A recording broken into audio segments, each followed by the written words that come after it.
What's going on, Military Cashflow family? Today, I'm going to share with you how I started investing in real estate while I was still in the military. Now, we've been getting a lot of feedback on the channel saying that you guys enjoy a little bit more of a story mode and just kind of walking through the eyes, right, of how we kind of look at things.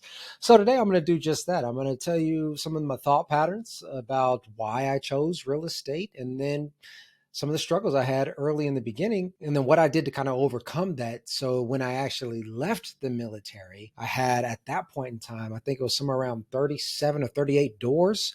And I was able to kind of move into that transition without being overly concerned about finances. All right. So yeah, without further ado, let's get to it.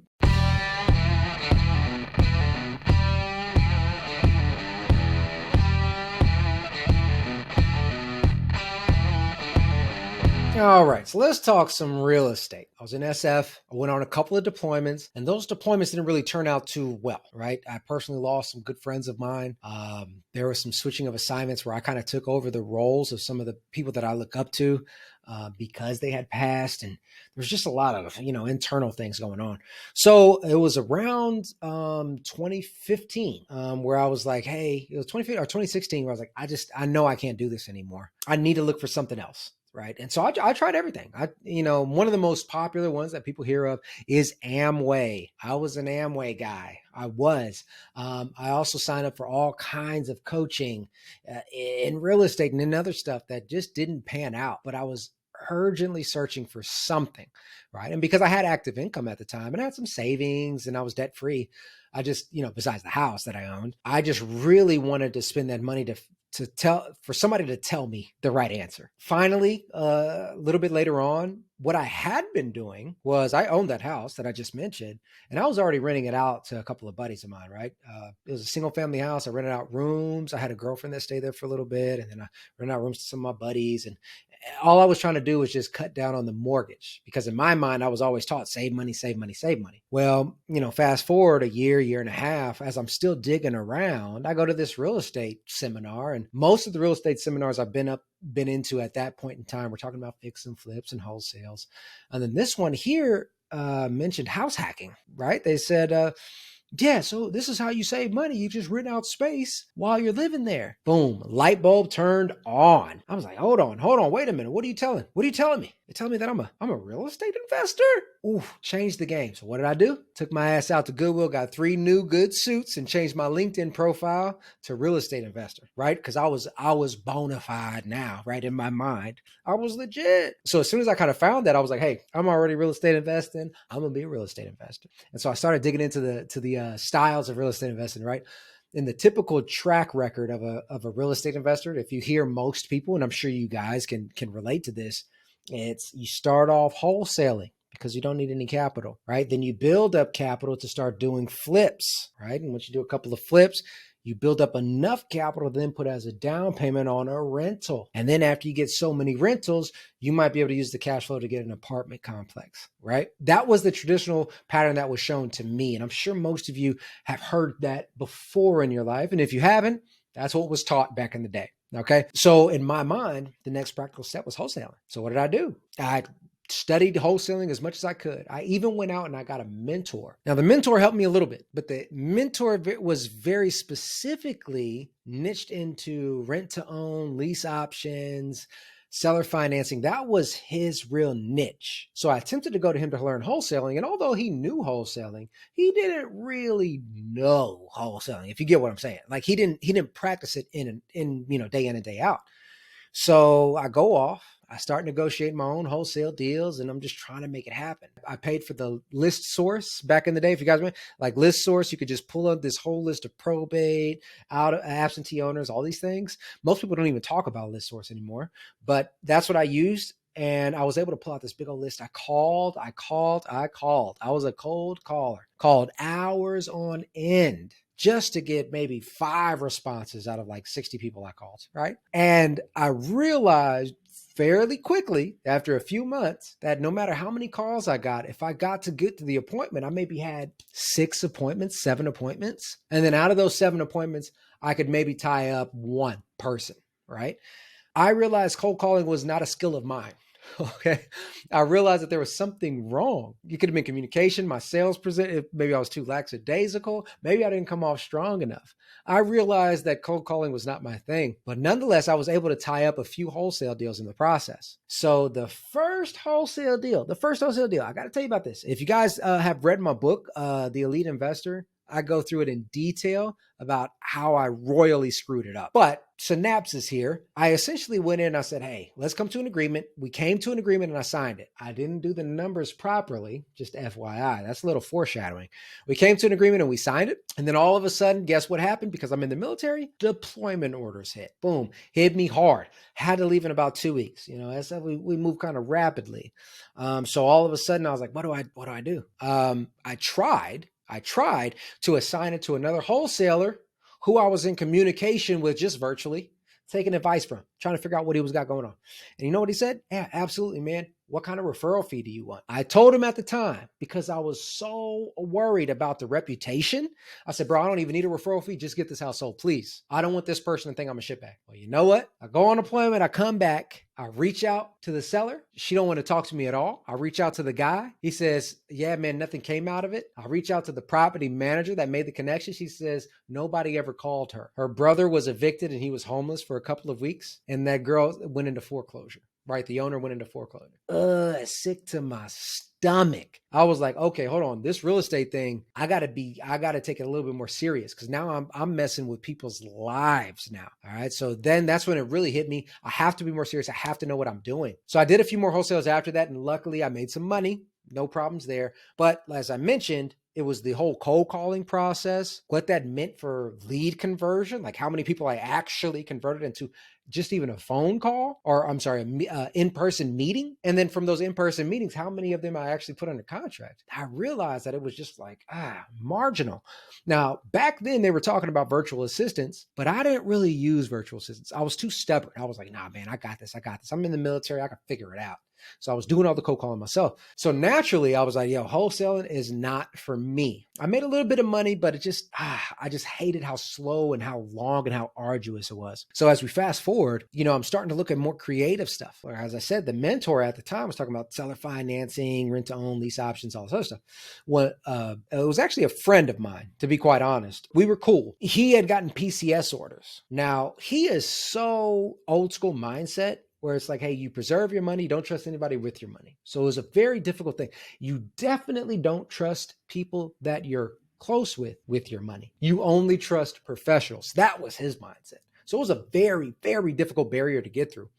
But he was in a situation where he essentially bought a house, VA loan, so there's no equity. Then he refinanced it in his second year. So again, no equity. And then in his third year, he got PCS orders, okay? Those PCS orders, permanent change of station, as most of you guys know, says, hey, I got to pick up and I got to move wherever the hell I go. At the same time, the marriage was kind of on the fritz a little bit, right? It wasn't really too tight. So lo and behold, after that entire conversation and negotiation and cutting my teeth and going to a bunch of experts like attorneys, property managers, contractors, city officials, all these other people, right? Literally a laundry list of professionals. And I talked through the situation with each one of them. And not just like one attorney, I'm talking like 7 attorneys, right? 7 property managers and so forth and so on. And I talked through the situation with each one of them.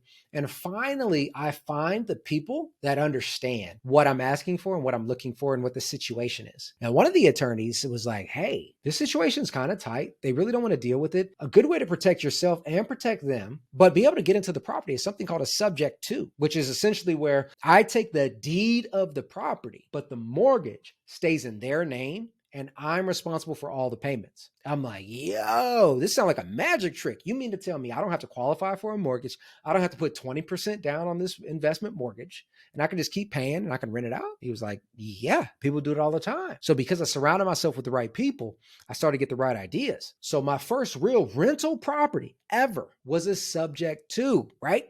Just coming out the gate was a subject to property. Most people have never even heard of subject to, and that's how I acquired my first rental. So once I saw the power of creativity when it came to real estate, it sparked a bug. It was just like, I'm obsessed. All right. So I was going to every single real estate meetup you can find, local meetups, the big ones like Rich Dad, Poor Dad, all these other things. I started to meet people. I started to hear their stories. I started to see their processes and how they went about it. And I'm going to be honest, guys, Bigger Pockets, I'm going to give a shout out and we're going to tag it somewhere in the description. So they might show us some love. Bigger Pockets was a huge part of me just kind of exploring the real estate space, meeting different people, learning different ideas, listening to their podcasts, actually communicating with people during the forums and the chats. And I started to learn so much around real estate. And me personally, I never niched down. I never said, I'm the guy that's a wholesaler. I'm the guy that's whatever, an arbitrager. I pride myself on the ability to problem solve. That's like kind of my thing, right? I've been doing it for well over a decade in the military. That's what Green Berets do, right? Is we truly problem solve. Every military member problem solves, right? But then I just applied it to real estate. So I pride myself on being a problem solver. I will find a tool that fits the solution, right? Or fits the problem. So as we kind of explored more of what Bigger Pockets had to offer and all these people's stories, I just took what I liked. I just took pieces of the puzzle and I was like, okay, I like this part about it, maybe how you negotiate it and how you positioned yourself, but I don't like the results you got. You didn't get the deal, or you got the deal, but you were underwater, right? So how can I take maybe that part and then somebody else probably approached it all wrong, but somehow got a really great deal because those are the only numbers they knew. Okay, so how can I take that part? How can I take finding more solutions? How can I take, and I just kind of made this jambalaya, if you will, of different solutions and techniques and strategies about real estate. Because, I mean, at the time, let's be honest, anybody who's active duty military, we're on somebody else's orders. We can deploy whenever they tell us to deploy. We can be gone and out of service and out of connection for months to years, right?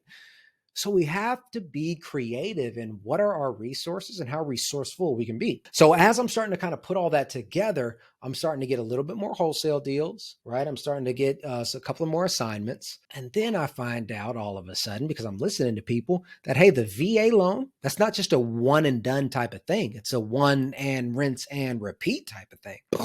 Mind blown. Pure epiphany, right? So you're telling me I can own a VA loan and I can go out and get another property with the VA loan at the same time? Oh, that changed the game. Now there's some stipulations to it, and I had to learn that along the way. But once I found out I can do that, what I did was my next property was a VA live-in flip. So check it out. So the VA loan I used to buy a second property simultaneously, because you buy properties at the same time, that next purchase has to be a minimum of $144,000.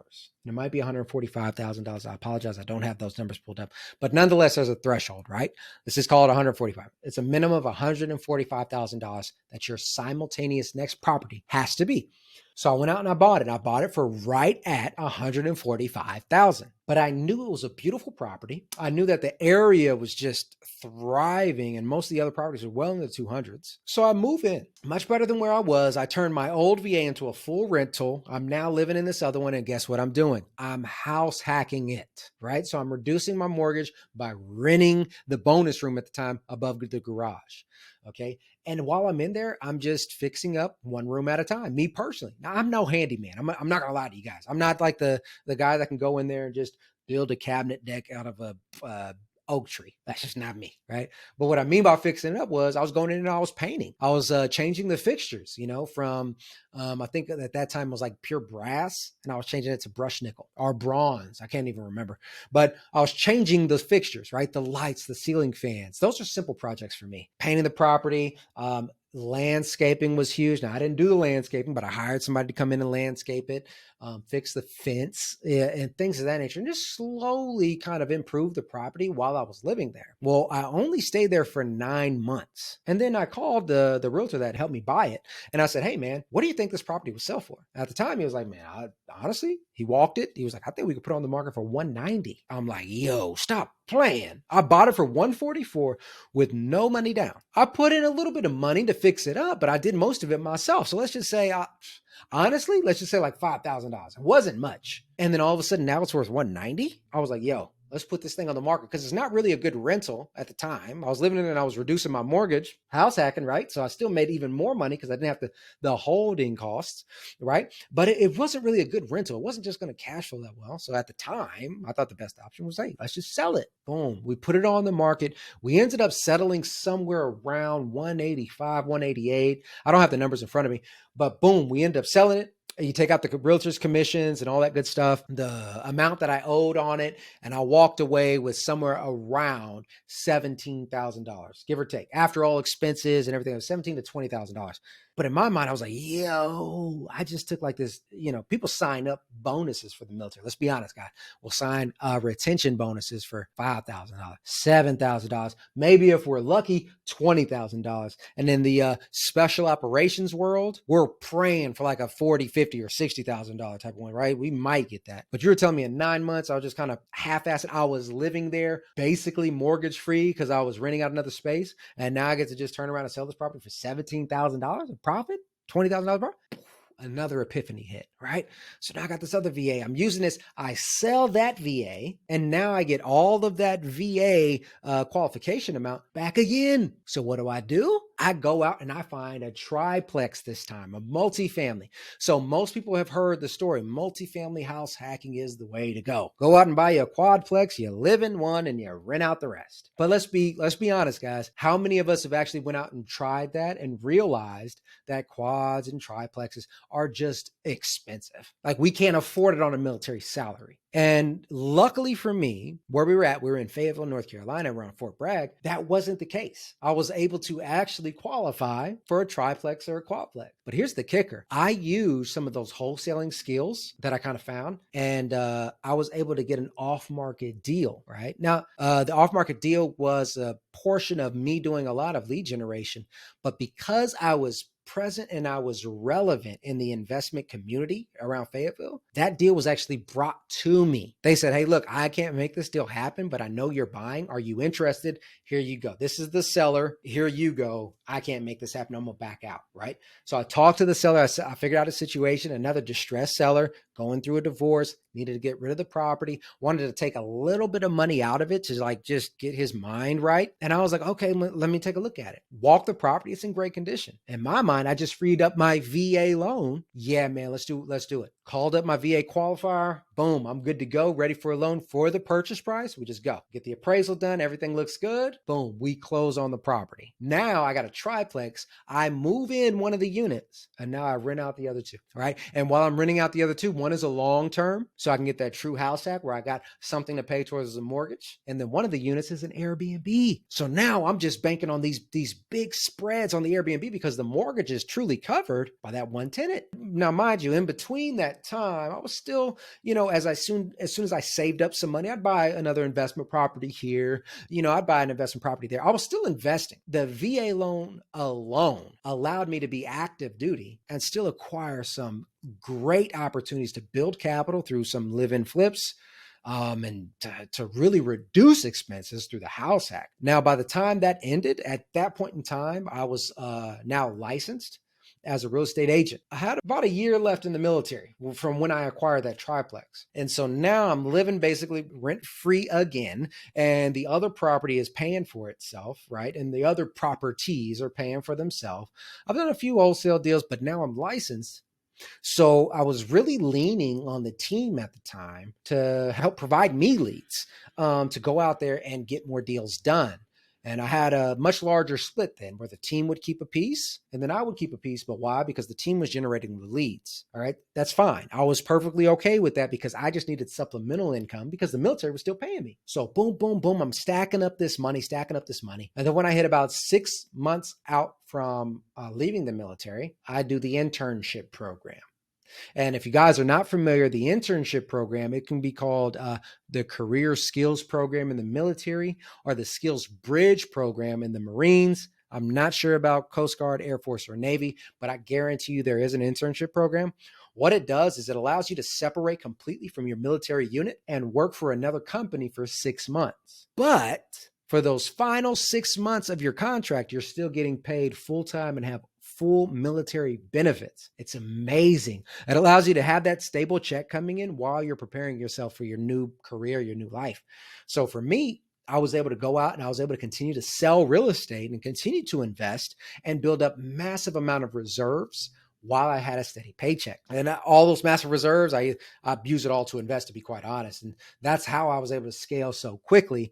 Hindsight 2020, it's your own risk tolerance. So I'm not going to tell you what to do. I was a lot less risk adverse. And so I wanted to go out and buy more real estate properties. Hindsight being 2020, I think I would have much rather prefer to buy really quality rental properties, build them up to a certain level of cash flow, and then just pay down the debt on those properties instead of owning so many.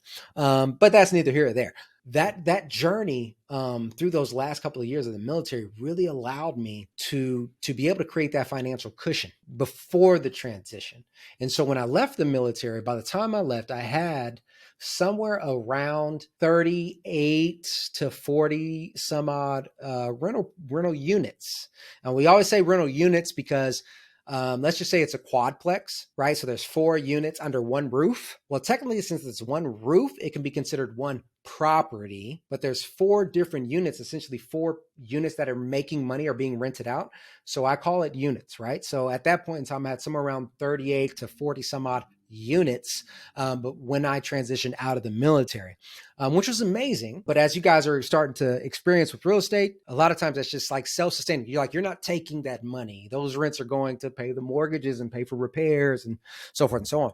But it still gave me like a confidence boost to say, okay, this is okay for us to leave now. And I had a reserve kind of built up as well. As I left the military, the trajectory just kind of kept going in a positive direction. I kept acquiring more.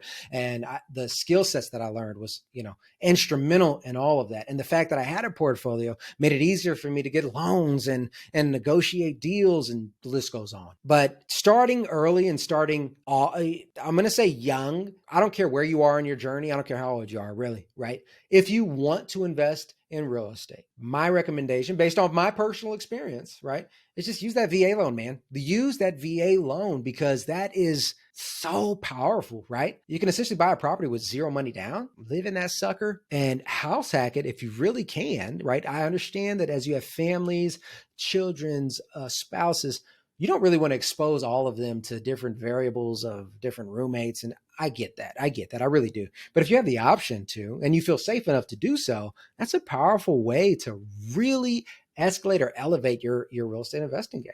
All right.